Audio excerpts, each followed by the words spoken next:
जय हिंद, नमस्कार दोस्तों, कैसे हैं आप सभी। स्वागत है आप सभी का Anushka academy Udaipur YouTube channel पे। मैं आपका साथी OR जाट लेके हाजिर हूं आप सभी के बीच में सीईटी की बड़ी खबर।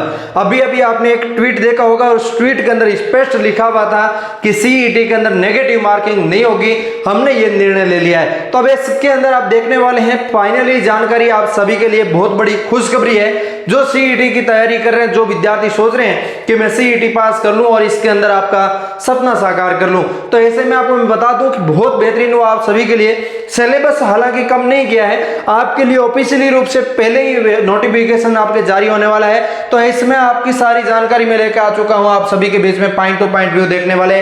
चैनल जरूर सब्सक्राइब करिए। ये ऑफिशियली ट्वीट जो आपका है अपने टेलीग्राम अनुष्का अकेडमी के ऊपर भेज दिया जाएगा, जिसमें आपको पता लग जाएगा नेगेटिव मार्किंग नहीं होगी अब।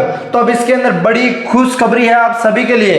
तो अब इसके अंदर आप सबको पता है सीईटी कौन सी है, सीईटी ग्रेजुएशन लेवल और सीईटी 12th लेवल, दो सीईटी होती है। इसके अंदर जो एक सीईटी है ग्रेजुएशन लेवल, उसका एग्जाम बहुत नजदीक है, आप सबको पता है। तो अब इसके अंदर मात्र और मात्र एक महीना बचा है आप सभी के लिए। आज आपकी 23 तारीख हो चुकी है। अगले एक महीने बाद मान के चलिए आपका 30 की जगह 29 दिन ही बचे हैं। तो इस दिनों के अंदर आप अच्छे से तैयारी कर सकते हैं, जिसके अंदर सीईटी एग्जाम के संदर्भ में अभी तक मिले बहुत सारे फीडबैक और ऑनलाइन फोरम्स की अभी तक भरी हुई संख्याओं में कमी और विभिन्न वर्गों के कैंडिडेट की सफल असफल होने की संभावनाओं विश्लेषण के बाद बोर्ड ने यह निर्णय है कि सीईटी एग्जाम में नेगेटिव मार्किंग नहीं रखी जाए। विज्ञप्ति शीघ्र जारी होगी। ये स्पष्ट रूप से आपके आरएसएसबी के अध्यक्ष चेयरमैन जो आपके आलोक राज जी है, उन्होंने ये ट्वीट करके जानकारी दी है। तो आपको सबको पता है सीईटी 2022 जिसके अंदर कोई नेगेटिव मार्किंग नहीं थी, और 2024 जो सीईटी है जिसके अंदर आपकी ऑफिशियली रूप से 40% नेगेटिव मार्किंग जो 1/3 जो रखी गई थी, 1/3 नेगेटिव मार्किंग रखी गई थी। तो इस नेगेटिव मार्किंग को दूर करते हुए फिर से आदेश जारी कर दिया है कि आपका जो सीईटी के अंदर नेगेटिव मार्किंग है वो नहीं होगी, चाहे 12th लेवल हो चाहे ग्रेजुएशन लेवल हो, दोनों के अंदर नहीं होने वाली है। क्योंकि इसके अंदर सीईटी का नाम लिया है, इसके अंदर सीईटी ग्रेजुएशन या 12th लेवल दोनों का नहीं लिया है, इसके अंदर दोनों की बात की जा रही है। अब इसके अंदर मैं आपको बताऊं तो आपको मैं बता दूं कि सीईटी जो होती है वो कॉमन एलिजिबिलिटी टेस्ट होती है। तो इसके अंदर जो आप सभी सोच रहे थे कि मुझे पहले वैकेंसी 2022 के अंदर रूल था कि आप 15 गुणा के अंदर शामिल होना चाहिए, तभी आपका सपना साकार होगा। जैसे मान लीजिए एलडीसी की आपकी भर्ती आई थी, एलडीसी की 4197 पोस्टों में भर्ती आई थी, उसके अंदर आप 15 गुणा के अंदर थे तो ही आप शामिल हो सकते थे। अब इसकी जगह आपको स्पष्ट कर दिया, आप 15 गुणा के अंदर शामिल हो या नहीं हो कोई फर्क नहीं पड़ता, आप मिनिमम आप सीईटी के अंदर 40% पास कर लीजिए। उसके बाद इस भर्ती के अंदर जैसे ऐसी कोई नई भर्ती आती है, चाहे सीईटी हो चाहे राजस्थान पुलिस RSC RI सब हो, चाहे इसके अंदर किसी भी टाइप की जो 12th बेस हो चाहे ग्रेजुएशन बेस हो, उनके अंदर आप 40% लाइए और इसके अंदर शामिल हो जाइए। ऐसे में बीच में गवर्नमेंट ने एक रूल नया लागू कर दिया, विद्यार्थियों को बड़ी दिक्कतें कर दी कि आपको इसके अंदर सीईटी 40% क्या करना है, लाना है। इसके अंदर 1/3 या 0.25 माइनस मार्किंग होगी इसके अंदर। तो ये सबसे बड़ा दुख था, इसकी वजह से विद्यार्थी फॉर्म नहीं भर रहे थे। तो उनको मैं बताना चाहूंगा कि आप फॉर्म भर दीजिए, जल्दी से अपना फॉर्म सबमिट कर दीजिए, क्योंकि CET graduation level 12th level दोनों ही बहुत अहम होगी 2024 की। क्योंकि अगले एक साल तक आपके कोई भी गवर्नमेंट भर्ती आती है तो उसके अंदर आप सीईटी के बेसिस पे ही एलिजिबल होंगे। सीईटी के अंदर 40% लाना थोड़ा सा और आसान हो जाएगा आपके लिए, जिसके अंदर आप सबको पता है सीईटी के अंदर प्रश्नों की संख्या 150 रहती है, जिसके अंदर 300 आपकी रहती है। अब इसके अंदर कितने मार्क्स लाने पड़ते हैं वो चीजें मैंने आपको बताई है। 300 में से आप 40% लाइए तो 120 मार्क्स आपको लेके आने पड़ेंगे। तो 120 कोई ज्यादा नहीं है, क्योंकि सीईटी के अंदर 120 मार्क्स पिछली 2022 की जो सीईटी हुई थी, उस सीईटी के अंदर जो नॉर्मल पढ़ाई कर रहा था, जैसे कोई बीएसटीसी वगैरह की तैयारी करने वाले 12th लेवल के अंदर आपकी सीईटी की आ गई थी, और बेसिक जो तैयारी कर रहा था उन सभी के 120 से तो ऊपर ही रहते। हालांकि हालांकि बहुत सारे ऐसे विद्यार्थी थे उनका 100 ही नंबर नहीं आ पाया, लेकिन वो तो पढ़ते ही नहीं थे, वो उनका तो कैसे होगा, तो उनके लिए सीईटी नई थी और बहुत सारे विद्यार्थियों ने पेपर नहीं दिया। अब की बार बहुत ज्यादा भीड़ होगी, आप सबको पेपर देना है इसके अंदर, तो इसके अंदर ध्यान रखना है ये इसी परीक्षा में नकारात्मक अंकन नहीं किया जाएगा, ये ऑफिशियली रूप से फिर से नोटिस आ जाएगा आपके लिए। ये मैं 2022 का बता रहा हूं जिसके अंदर आपको दिखाई दे रहा है नहीं आएगा, ये ऑफिशियली रूप से 2024 के लिए फिर से शीघ्र ही आपके लिए विज्ञप्ति जारी कर दी जाएगी। वो विज्ञप्ति हम आपको टेलीग्राम पे उपलब्ध करवा देंगे, लिंक हम डिस्क्रिप्शन दे रहे हैं।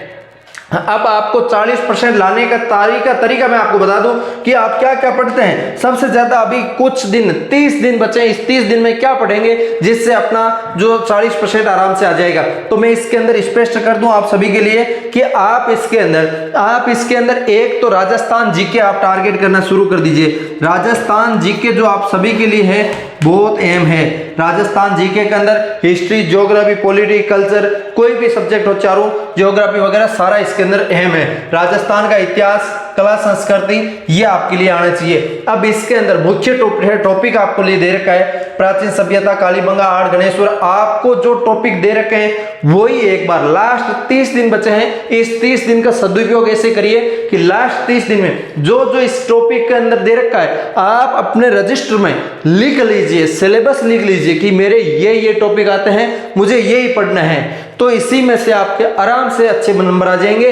आप इन नंबरों को कटने मत दीजिए। राजस्थान जीके के अंदर हिस्ट्री, ज्योग्राफी, पॉलिटी, कल्चर चारों सब्जेक्ट का, भारत का जीके है आप बेसिक पढ़ लीजिए। जितना इतने दिन पढ़े हैं उनको ज्यादा रिवीजन करिए। उसके अलावा इसके अंदर भारत के जीके में आपको छेड़ना ही नहीं है। और राजस्थान जीके में कोई टॉपिक छूटा हुआ है तो नया पढ़ सकते हो, नहीं पढ़ो तो भी कोई जरूरी नहीं है। अब राजस्थान ज्योग्राफी की बात करूं तो इसके अंदर भी ज्योग्राफी के स्पेशली टॉपिक दे रखे हैं, आपको वही टॉपिक पढ़ने हैं जो ऑलरेडी दे रखे हैं। बाहर का टॉपिक आपको नहीं छेड़ना, क्योंकि आपको ओनली फॉर 40% का टारगेट करना है कि मैं कहीं ना कहीं पटवारी भर्ती, कहीं ना कहीं मैं आपकी ग्राम सेवक भर्ती, इस भर्तियों के अंदर शामिल हो जाऊं। सबसे बड़ी भर्तियां आपके लिए आने वाली है। इस भर्तियों के अंदर शामिल होने के लिए आपको सीईटी का मार्गदर्शन होना जरूरी है और मार्गदर्शन मैं करने के लिए तैयार हूं। सीईटी आप पास कर लीजिए जिससे आप इस भर्तियों के लिए एलिजिबल हो जाएंगे। इसके अंदर राजस्थान के विशेष बल के साथ भारतीय राजव्यवस्था, जो आपकी भारत की राजव्यवस्था है, राजस्थान की राजव्यवस्था है, तो इसके अंदर राजस्थान पे ज्यादा फोकस करिए, क्योंकि राजस्थान की सीईटी है। अब की बार पिछली बार एलडीसी की तरह बाहर का नहीं पूछेंगे, क्योंकि बहुत आक्रोश हुआ है सीईटी एलडीसी भर्ती के अंदर। बाहर का जीके पूछ लिया, जो सिलेबस में दिया उसके बारे 12 का पूछ लिया, इसकी वजह से बहुत सारा दिक्कतें आएगी। तो इसके लिए गवर्नमेंट नहीं चाह रही कि आपकी बाहर का पूछ के ऐसा दिक्कत करे, सीईटी को सही तरीके से करवाई जाएगी। तो अब इसके अंदर देख सकते हो राजस्थान को और भारत का इकोनॉमिक्स आपको पढ़ना है। इसके अलावा इसके अंदर आपको पढ़ना है जो आप देख सकते हैं, मैं आपको पूरा पॉइंट टू पॉइंट बता दूं। इसके अंदर आपको जनरल साइंस पढ़नी है। साइंस के कुछ काफी सारे क्वेश्चन पूछे जा सकते हैं, जिसकी वजह से आपको मैं स्पेशली टॉपिक दे रखा है, वही टॉपिक आपको साइंस के अंदर पढ़ना है। बाहर के साइंस से नहीं पढ़ना है। सूचना संचार प्रौद्योगिकी, रक्षा प्रौद्योगिकी, ये स्पेशली जो विद्युत धारा, उष्मा कार्य ऊर्जा, ये आपको टॉपिक ही पढ़ना है, बाहर का टॉपिक नहीं पढ़ना, ठीक है। और लैंग्वेज की बात करूं, हिंदी की व्याकरण, संधि, संधि विच्छेद, संज्ञा, सर्वनाम, विशेषण, समास, भेद, उपसर्ग, प्रत्यय, विलोम शब्द, ये सब आपको ज्यादा एक बार रिवीजन करना है। विराम चिन्ह है, ध्वनि है, ये सारा इसके अंदर सब, शुद्धि वाक्य, शुद्धि मुहावरे, राजभाषा, ये सब इसके अंदर। इसके अलावा इंग्लिश, रीजनिंग के इसके अंदर रीजनिंग भी दे रखी है। रीजनिंग भी आप बहुत आसान है। रीजनिंग का आप ज्यादा से ज्यादा रिवीजन करिए। रीजनिंग मैथ तो एकदम आसान है आप सभी के लिए। तो इसके अंदर रीजनिंग के अंदर मैथ के भी टॉपिक है, जैसे परसेंटेज है, सिंपल एंड कंपाउंड इंटरेस्ट है, और इसके अंदर मेथड है। इसके अंदर प्रॉफिट लॉस है, एवरेज है, रेशियो प्रोटेक्शन है। इस हिसाब से, इसका हिसाब से आप देख सकते हैं अलग अलग आपके जो आपकी क्षेत्रमिति की प्रश्नावली वगैरह इसके अंदर शामिल है। और ये सारा इसके अंदर आपके लिए लगेगा, वो सीईटी ग्रेजुएशन लेवल के लगेगा। सीईटी ग्रेजुएशन लेवल आप पास करने का ट्रिक है मैंने आपको बता ही दिया। इंग्लिश भी आपको पढ़नी है, इसके अलावा कंप्यूटर भी आपको बेसिक पढ़ना है। करंट अफेयर्स आपको राजस्थान का, इंडिया का, वर्ल्ड का, तीनों करंट अफेयर्स आपको पढ़ना पड़ेगा और अच्छे से आप पढ़ना शुरू कर दीजिए, तभी आप इसके अंदर अच्छे से क्लियर कर पाओगे। तो उम्मीद है आप सीईटी के अंदर जो आपकी माइनस मार्किंग हटी है, इसकी वजह से आप काफी खुश हुए होंगे। आप फॉर्म जरूर भरेंगे और अच्छे से तैयारी करके अपना सीईटी के अंदर 40% लाने का वादा करते हैं। और सीईटी में 40% लाना मतलब बहुत अच्छी बात है। आप आगामी भर्तियों के अंदर, बहुत सारी भर्तियों के अंदर आप शामिल हो जाओगे।